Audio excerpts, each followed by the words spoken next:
Hey everyone, today we're going to download gSender using Microsoft Edge browser. In the address bar, type sienci.com/gSender to go to the gSender homepage. Scroll down the page until you reach the download section.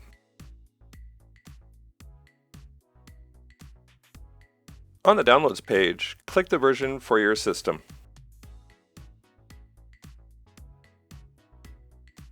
In the top right-hand corner, you'll notice gSender is now downloading.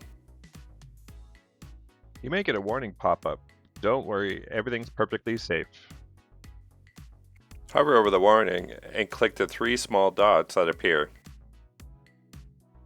On the next pop-up, click the word Keep. On this new warning, click the arrow beside Show More, then click Keep Anyway. Now click Open File. This will open up another dialog box.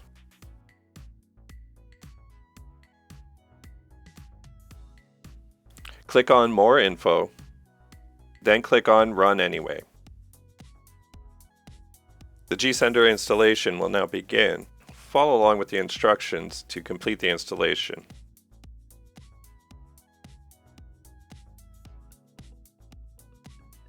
And that's all there is to installing gSender.